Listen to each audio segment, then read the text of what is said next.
पहलगाम की जो ये कहानी मैं आपको आज बताने जा रही हूँ, मेरी गुजारिश है आप इसे घर घर तक जरूर, हर किसी के पास पहुंचना चाहिए, क्योंकि जिस तरह का नैरेटिव एजेंडा और मीडिया द्वारा भी चलाया जा रहा है, मीडिया के कुछ लोगों द्वारा चलाया जा रहा है, वो खत्म करना बेहद जरूरी है। ये तस्वीर देखिए आप, ये तस्वीर घटना से 5 मिनट पहले की है। इस तस्वीर में अपने गाइड नजाकत को जब नाम से पुकारता है ये छोटा सा बच्चा, और हंसते हुए नजाकत आ जाता है उस बच्चे के पास खेलता हुआ, तो पीछे से उस बच्चे के पिता कहते हैं, बेटा नजाकत चाचा, नाम से मत पुकारो, आगे चाचा लगाओ, मतलब मेरा छोटा भाई। और ये बोलने वाला यानी ये बच्चा किसका बेटा है? भारतीय जनता पार्टी के नेता लकी का। लकी के परिवार को जब उस जगह पर घुमा रहा था नजाकत, और इस घटना की, इस तस्वीर के ठीक 5 मिनट बाद खुशनुमा मौसम एकदम से अंदर तक काटने लगा। जब लकी ने नजाकत से कहा, मेरे बच्चों को कुछ मत होने देना, और नजाकत कैसे उन बच्चों को अपने सीने से लिपटकर जमीन पर लेट गया और कहा, पहली गोली मुझे लगेगी। ये घटना मैं आपको इसलिए बताना चाहती हूं ताकि जो झूठ, जो नफरत की आग इस वक्त देश के, भारत के मुसलमानों के खिलाफ फैलाई जा रही है, उसे रोकना हमारा ही कर्तव्य है और हमारी सबकी जिम्मेदारी है। जिन बच्चों की जान नजाकत ने बचाई, उनकी माँ खुद को रोक नहीं पाई। इस नफरत की आंधी में फेसबुक पर वो लिखती हैं, नजाकत भाई, आज भी वो घटना से 5 मिनट पहले का ये वीडियो मेरे जहन में ठहरे है, जब आप मेरे बेटे के साथ खेल रहे थे, सब कुछ सामान्य था, और फिर अचानक वो हमला, गोलियों की आवाज़, चीख पुकार, और उस खौफनाक मंजर के बीच सिर्फ एक चीज़ ठहरी रही, आपकी हिम्मत। आपने मेरे बेटे को सीने से लगाया, मेरे पति, पूजा भाभी और उनके बेटे को संभाला, और हमें मौत के साए से बाहर निकाल लाए। आपकी आंखों में डर नहीं था, सिर्फ इंसानियत थी। आप उस दिन हमारे लिए भगवान बनकर आए थे। आपने सिर्फ जान नहीं बचाई, हमारी पूरी दुनिया बचा ली। मैं ये कर्ज जिंदगी भर नहीं भूल सकती।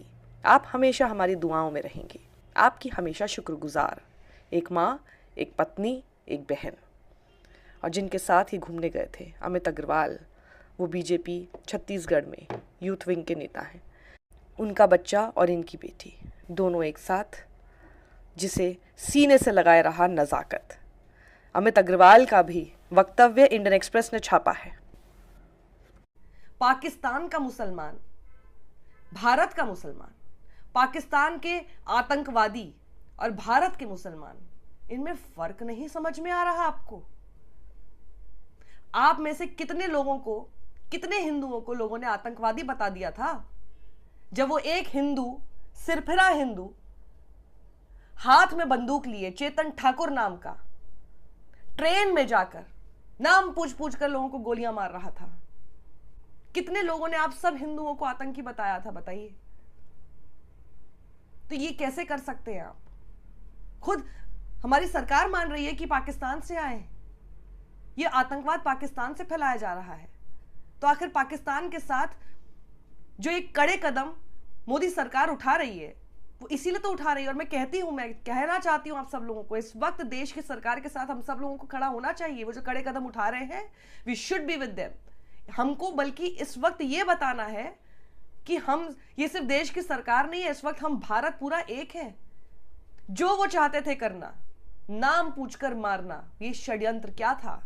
ताकि भारत आपस में लड़ जाए। वो जानता था इस तरह के माहौल में कितना आसान होगा ये सब कुछ करना।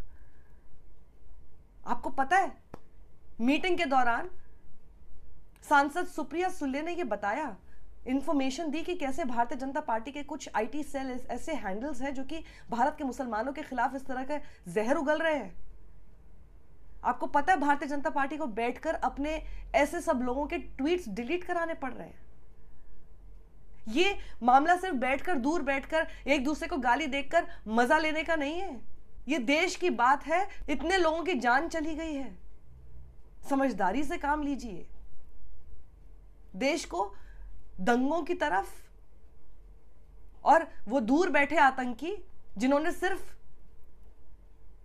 कुछ लोगों को मारने की कोशिश नहीं की, उन्होंने पूरे देश पर हमला किया, उन्होंने पूरे देश को मारने की कोशिश की है। और क्या हम अपनी आंखों के सामने हम अपने ही इस देश को ऐसे ही मरने देंगे, मरता देखेंगे? ये अब जो मैं आपको बताने जा रही हूं इस तस्वीर के बारे में, इसको गौर से सुनिएगा और इसे घर घर तक पहुंचाइए। इस तस्वीर के बाद सिर्फ 5 मिनट में सब कुछ बिगड़ गया। इस बच्चे के पिता का नाम लकी है, मां का नाम पूर्वा स्थापक है, और इसके 5 मिनट बाद ही गोली चलने शुरू हो जाती है। जानते हैं कि इसके तुरंत बाद नजाकत इस बच्चे को और उसकी 1 साल बड़ी बहन को गोद में लेकर जमीन पर लेट जाता है। भाजपा में नेता लकी कहते हैं कि नजाकत भाई, मेरे बच्चों को कुछ मत होने देना, और नजाकत कहता है कि लकी भाई, गोली पहले मुझे लगेगी। इसके बाद नजाकत मौका देखकर बच्चों को लेकर भाग जाता है, उन्हें सुरक्षित जगह छोड़कर सभी को वापस लेकर आता है। जो जमीन पर उल्टे लेटे हुए हैं उन्हें लेकर जाता है। यह बनावटी बात इसलिए नहीं है क्योंकि मीडिया के सामने अपने साक्षात्कार में तीनों लोगों ने, लकी, उनकी पत्नी और नजाकत, जब अलग अलग समय पर इंटरव्यू के दौरान बातें कही हैं, उनको आप मैच कर सकते हैं। एक जैसी बात है। ये छत्तीसगढ़ के भाजपा नेता, वहां के एक पार्षद का परिवार है जिसकी हिफाजत की है नजाकत ने। और उस बीच हम देखते हैं कि उत्तर प्रदेश का आगरा का एक कथित गौरक्षक युवक है जिसने मुस्लिम युवक की हत्या कर दी। उसका वीडियो वायरल हुआ जिसमें वो कह रहा था कि 26 का बदला 2600 को मार के लेगा। कुछ जगह कश्मीरी छात्रों के मारपीट की कथित शिकायतें सामने आई हैं। इसके बाद असदुद्दीन ओवैसी, और उस बीच में मैं बता दूं, ये तस्वीर देखिए, गुर्जर खड़े हो गए कि अगर देवबंद खाली नहीं किया 1 मई तक तो अंजाम बहुत बुरा होगा। और कैसे खड़े हैं देखिए तस्वीर में, आप देख लीजिए। असदुद्दीन ओवैसी और साथ ही दिल्ली जामा मस्जिद के इमाम ने मामला साफ करते हुए यह हमला भारत पर बताया है, इंसानियत पर हुआ है और पाकिस्तान इसमें शामिल है, ये सब बहुत साफ साफ और बार बार कहना शुरू कर दिया। असदुद्दीन ओवैसी ने कहा कि तमाम मुसलमान जुमे की नमाज में काली पट्टी बांध कर जाए। जुमे की नमाज में खुतबे के दौरान दिल्ली की जामा मस्जिद के इमाम बुखारी ने इस हमले की जबरदस्त निंदा की और यह भी कहा कि पाकिस्तान ये नीच हरकत करता है और इससे भारतीय मुसलमान प्रभावित होते हैं। जाहिर सी बात है, इसलिए सरकार की किसी भी तरह की कार्रवाई का पूरा समर्थन है। सब तो एकजुट है, सब एक साथ आ गए हैं। पर ये कौन लोग हैं जो कि अभी भी नफरत फैलाने पर लगे हैं और देश को बांटना चाहते हैं? देश के अंदर की ताकतें हैं ये देश में रहने वाले देश के दुश्मन हैं जो कि देश को बांटने पर लगे हुए हैं, हिंदू मुसलमान में बांट रहे हैं। ऐसे मौके पर जब देश को तो एक होना चाहिए, जब खुद इतना संवेदनशील ये मामला है कि भारतीय जनता पार्टी को अपने कुछ लोगों के, अपने आईटी सेल के और ऐसी इस तरह की बातें करने वाले तमाम लोगों के ट्वीट्स डिलीट करने पड़ रहे हैं क्योंकि वो सिचुएशन को और खराब कर रहा है। सरकार ने अगर इतने सारे कड़े कदम लिए हैं, बल्कि ऐसे समय में हमें सरकार के साथ खड़ा होना चाहिए। जब इतने कड़े कदम वो ले रही है पाकिस्तान के खिलाफ, हम उनके साथ खड़े हों। और अगर पाकिस्तान के खिलाफ ले रही है, इससे आपको समझ नहीं आ रहा कि पाकिस्तान की तरफ से किया गया और खुद सरकार मान रही है। लेकिन भारत के मुसलमानों पर आपकी अपनी जो नफरत है वो कभी खत्म नहीं होगी। हर चीज में बस अपनी नफरत लेकर आ जाते हैं, चाहे उसमें देश जाए भाड़ में, देश टूटता रहे, देश बर्बाद होता रहे, खत्म हो जाए।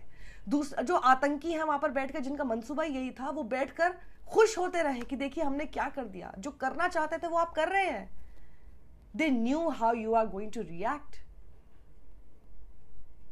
समझदारी फिर किसमें है? और आपको बता दूं कि जानकार, आप अगर उनको सुनेंगे, सबका ये मानना है कि ये हमला पाकिस्तान की आर्मी और उसकी इंटेलिजेंस एजेंसी ISI ने कराया है। ये उनका षड्यंत्र है और इसकी कई पुख्ता वजह दिखती भी है। बलूचिस्तान की मांग के दौरान बढ़ती हिंसा, पाकिस्तान में कई आतंकवादियों के पोषक तत्वों की अज्ञात हमलावरों द्वारा हत्या, और आपने देखा होगा कश्मीर में जिस तरह से पर्यटन फलता फूलता दिख रहा था, वो उनकी आंखों को चुभ रहा था और नाम पूछकर मारा, ताकि वो जानते थे कि ये लोग इसी तरह से रिएक्ट करेंगे, देश बर्बाद हो जाएगा, टूट जाएगा, आपस में लड़ेगा, हम 26 को ही मारेंगे लेकिन ये लोग मिलकर अपने पूरे देश को मार डालेंगे। ये था इनका षड्यंत्र, जिसको पूरा करने में कई लोग जुट चुके हैं, जो कि देश के अंदर की ताकतें हैं, जो अपने धर्म को सबसे बड़ा बुलंदी का झंडा मानते हुए ये सब हरकतें कर रहे हैं। लेकिन वही हैं असली देश के दुश्मन, इसलिए उन्हें पहचानिए। और अगर कहीं पर भी, किसी सभा में भी, कहीं आप कहीं दोस्तों के साथ बैठे हैं, कहीं बैठे हैं, अगर इस तरह की बात वो कर रहे हैं भारत के मुसलमानों के खिलाफ, एक आदमी भी अगर एक किसी महफिल में पहलगाम हमले की बात करते हुए जहर उगल रहा है, कश्मीरियों के खिलाफ उगल रहा है, उसे वहीं रोकना शुरू कर दीजिए, वरना ये आग और ये जहर कहां कहां तक फैलेगा इसकी आप कल्पना भी नहीं कर सकते। सरकार का साथ दीजिए। प्रयागराज से भारतीय जनता पार्टी के विधायक ज्यादा समझदारी की बात कर रहे हैं उन लोगों के कंपैरिजन में जो दिन भर सिर्फ नफरत फैलाते हैं। वो कहते हैं कि कश्मीर के उन खच्चर चलाने वालों को भी मत भूलिए ना, जिसमें से एक ने तो अपनी जान गंवाई ही, सिर्फ जान बचाते बचाते, और बाकियों ने कितने लोगों की जान बचाई है, कितने लोग हमारे सामने आके खुद बता रहे हैं। अच्छी बात इस पूरे केस में ये समझ में आई है कि जो समझदार भारतीय हैं, जो बहुत हैं, आपको शायद पता नहीं होगा, सिर्फ सोशल मीडिया के बबल में मत रहिए, लेकिन देश में बहुत समझदार लोग हैं अक्रॉस ऑल रिलीजन्स।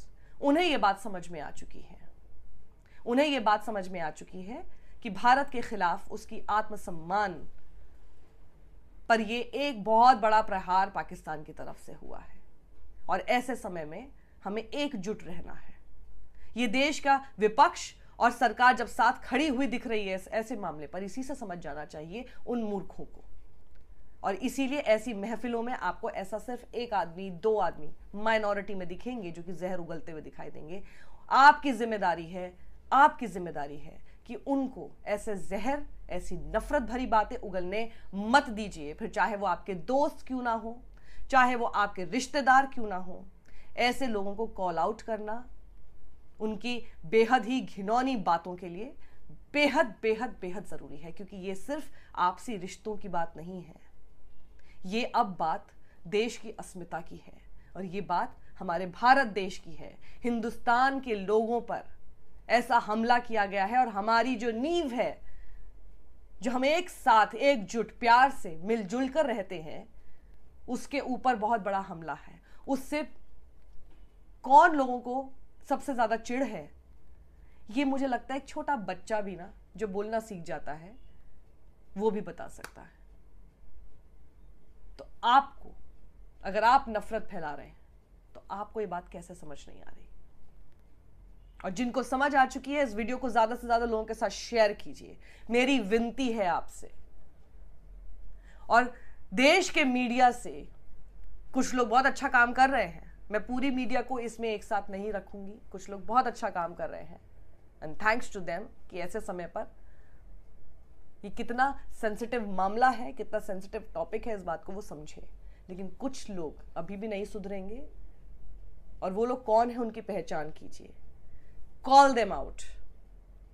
ये बात मैं दोबारा बोल रही हूं, ये किसी जो आप जिस चीज को लेके मजे ले सकते हैं, नफरत फैला सकते हैं, ट्वीट कर दिया, सोशल मीडिया पे कमेंट में किसी को गाली दे दी, ये सिर्फ वहां तक नहीं सीमित है, ये असलियत की बात है। अननोन अनोनिमस अकाउंट्स आके वहां पर नफरत फैला जाए, लेकिन असल आदमी अगर अपने अंदर उस नफरत को अब्जॉर्ब करके चल रहा है, तो ये देश की अस्मिता पर बात है। इसलिए इसके ऊपर सबसे ज्यादा बोलिए और इस वीडियो को ज्यादा से ज्यादा शेयर कीजिए।